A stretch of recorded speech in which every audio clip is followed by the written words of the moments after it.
ನಮಸ್ಕಾರ ಎಲ್ರಿಗೂ. ನಾನು ಹಿಂದಿನ ವ್ಲಾಗಲ್ಲಿ ಹೇಳ್ದಂಗೆ ಇವತ್ತು ರಾಯರನ್ನ ನೋಡೋ ಆಸೆ ಈಡೇರ್ತಾ ಇದೆ. ಎಲ್ಲ ಹೇಳೋ ಥರ ಅವ್ರ ಅಪ್ಪಣೆ ಇಲ್ಲದೆ, ಅವ್ರ ಅನುಗ್ರಹ ಇಲ್ಲದೆ ಒಂದು ಹುಲ್ಕಡ್ಡಿನೂ ಅಲ್ಲಾಡಲ್ವಂತೆ. ಅದಕ್ಕೆ ಅನಿಸುತ್ತೆ ಇಷ್ಟು ವರ್ಷ ಆದಮೇಲೆ ಇವತ್ತು ಅವ್ರನ್ನ ನೋಡೋ ಭಾಗ್ಯ ನಮಗೆ ಸಿಕ್ಕಿದೆ. ಬೆಳಗ್ಗೆ ಬೇಗನೆ ಎದ್ದು ರೆಡಿಯಾಗಿ ರಾಯರ ದರ್ಶನ ಮಾಡಬೇಕು ಅಂತ ಹೇಳಿ ಬಂದ್ವಿ. ದರ್ಶನ ಅಂತೂ ತುಂಬಾ ಚೆನ್ನಾಗಾಯಿತು. ರಾಯರನ್ನ ಕಣ್ತುಂಬಿಸ್ಕೊಂಡೆ. ರಾಯರ ದರ್ಶನ ಮಾಡ್ಕೊಂಡು ಆಚೆ ಬಂದು ಕುತ್ಕೊಂಡ ಮೇಲೂ ಕೂಡ ರಾಯರನ್ನ ನೆನೆಸ್ಕೊಂಡಿದ್ದ ತಕ್ಷಣವೇ ನನ್ನ ಕಣ್ಮುಂದೆ ಅವ್ರ ಬೃಂದಾವನನೇ ಬರ್ತಿತ್ತು. ನನಗಂತೂ ತುಂಬಾ ಖುಷಿ ಅನ್ನಿಸ್ತು. ನನ್ನ ಜೀವನದಲ್ಲಿ ರಾಯರನ್ನ ನೆನೆದೇ ಇರೋ ದಿನವೇ ಇಲ್ಲ ಅನಿಸುತ್ತೆ. ಅಂಥ ರಾಯರ ಭಕ್ತೆ ನಾನು.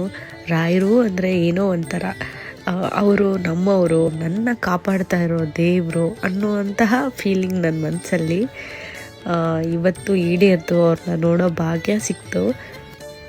ನನ್ನ ಮಗನಿಗೆ ಇಲ್ಲಿದ್ದಿದ್ದ ಹಸುಗಳು ತುಂಬಾ ಇಷ್ಟ ಆಗೋಯ್ತು. ಅದನ್ನು ಮುದ್ದಾಡಿ ತಪ್ಪಿಕೊಂಡು ಮುತ್ತಿಟ್ಟು ತುಂಬ ಖುಷಿಪಟ್ಟ. ಅದನ್ನಂತೂ ನೋಡಿ ನಮಗಂತೂ ಸಿಕ್ಕಾಪಟ್ಟೆ ಖುಷಿ ಅನ್ನಿಸ್ತು. ರಾಯರೇ ಬಂದು ಪುಟ್ಟು ಮಗು ಅವತಾರದಲ್ಲಿ ಆ ಹಸುಗಳನ್ನ ಮುದ್ದಾಡ್ತಾ ಇದ್ದಾರೆ ಅನ್ನೋ ಥರ ಭಾವನೆ ಅನ್ನಿಸ್ತು.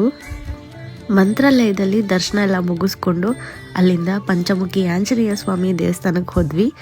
ಅಲ್ಲೂ ಕೂಡ ದೇವ್ರ ದರ್ಶನ ಮುಗಿಸ್ಕೊಂಡು ನಾವು ಮನೆಗೆ ಹೊರಟು ಬಂದ್ವಿ. ಎಲ್ರಿಗೂ ರಾಯರಿದ್ದಾರೆ.